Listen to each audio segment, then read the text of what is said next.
All right, let's start reading Horrible Histories, Cutthroat Celts. We'll have to make little sacrifices. Looks gruesome. Looks very gruesome. Introduction. History is horrible, especially in school. Have you noticed how teachers never tell you anything?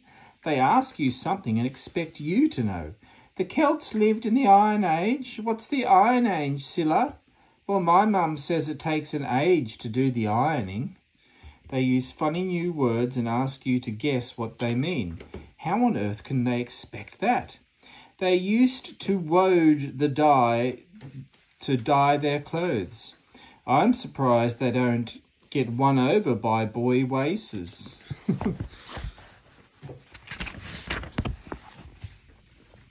And they use posh words to describe the really horrible bits of history.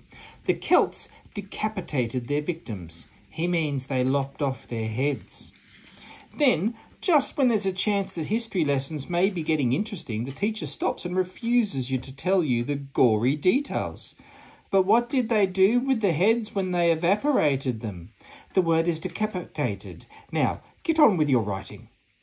Were the Celts really cutthroats? And why? And what did they do with those heads? What you need is a book that tells you the truth, the whole truth and nothing but the truth. What you need is a horrible history of the cutthroat Celts. Well, you lucky person, you just happen to have found one. Timeline. 750 BC, the ancient Greeks meet traders from Hallstatt, Austria. The Greeks say they call themselves Keltoi.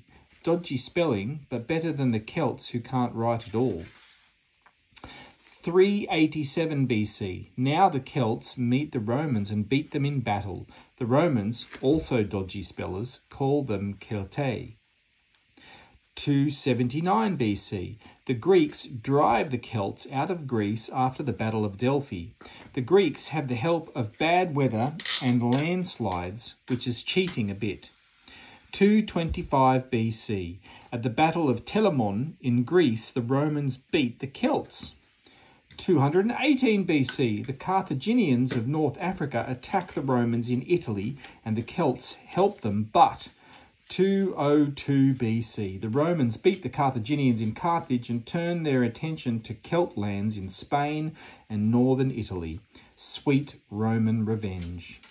60 BC, Roman Julius Caesar decides to make a name for himself by taking over Celtic Gaul, France. Some Celts welcome him, others don't, and they are wiped out.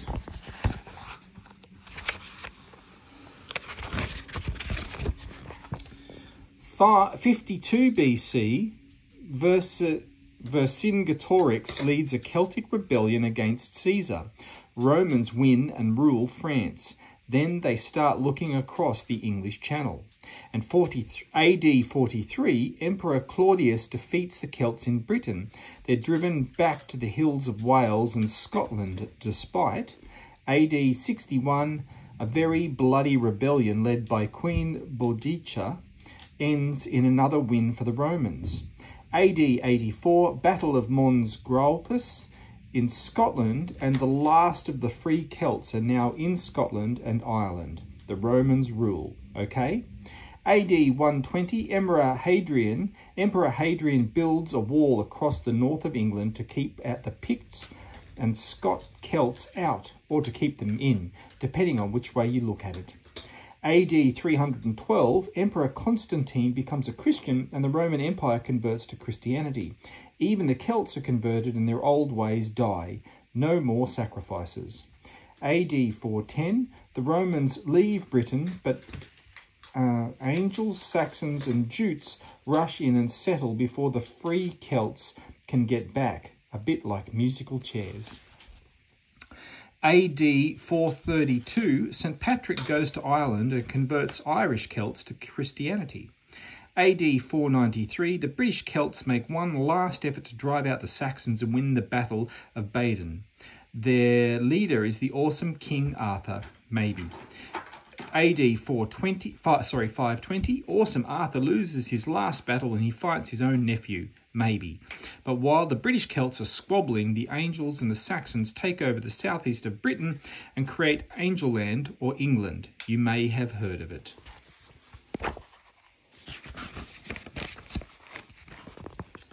Getting to know the cutthroat Celts.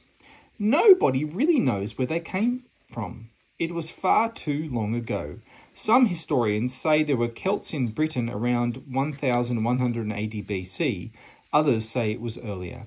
They came from Central Europe and spread in all directions till they came up against the Romans.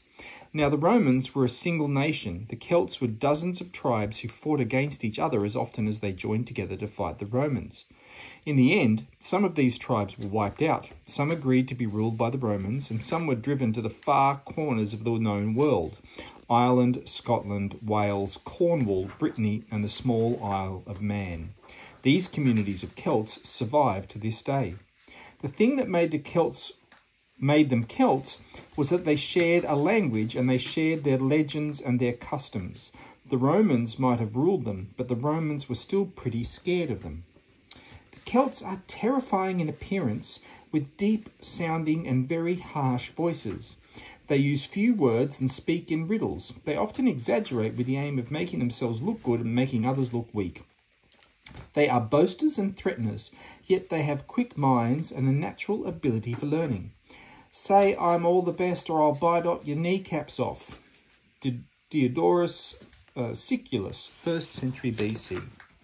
The largest Celt tribe that the Romans came up against were called the Gauls. Almost all of the Gauls are tall, fair and red-faced, terrible for the fierceness of their eyes, fond of quarrelling and dreadful pride. Grrr. The Romans said some pretty spiteful things about the Celts, including, when the Celts become drunk, they fall into a deep sleep or they fall into a terrible rage. The ancient Celts were violent and loved arguing, but is it fair to call them cutthroat? Maybe. Look at the evidence and decide for yourself. It's a cartoon. Guilty or not guilty? The Celts have a disgusting and illegal habit of cutting off heads. Is that not true? The whole power of a person is in the head. Even a dead enemy can harm you unless you cut off his head. It's self-defense. Is that the only reason? There is another advantage of cutting off an enemy's head. We believe you gain all that enemy's wisdom and strength. If that's true, then having chicken for Sunday dinner should make you as wise as a chicken. Lots of people are. There are stories about Celt warriors invading a country and marrying its women. They say the Celts cut out the tongues of their new wives so the pure language of the men will not be spoiled by the foreign language of their new wives. These stories are found only in legends. But I can't help wondering if the storytellers had some truth to base their gruesome tales on. Prove it! There are stories of Celts making sacrifices, animals having their blood splashed about, and some historians say even humans were sacrificed. We did make animal sacrifices after about 300 AD. We became Christian and stopped blood sacrifices. But in the 500s, Saint Fintan was still giving Christian burials to heads that were brought to him by Celt warriors. Heads only need little coffins, you see, saving wood. But even Christian Celts enjoyed stories of the saints, and in the stories the saints had heads knocked off like conkers in a gale. Plonk, plonk, plonk. So you are innocent and my head is safe. I wouldn't say that. A lot of people in Britain today have Celt blood flowing through their veins. If you are one of them, be glad your blood is staying in your veins and not decorating the wall of some hill fort. Be glad you'll never meet an ancient Celt. Lousy legends. Poets were highly respected in the Celt world, like pop singers today. And like pop singers, they were well paid. The bad news is that it was a long, hard job to train as a Celtic poet. A pop singer probably trains for 12 whole minutes. A Celtic poet trained for 12 years.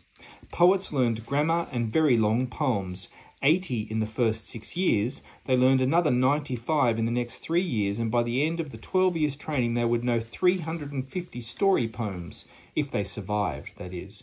Because learning a story poem an hour or so took so long took a lot of concentration. Have you ever had a teacher complain that you lack concentration? Did they nag you into concentrating? Think yourself lucky. You could have had a Celtic poetry teacher.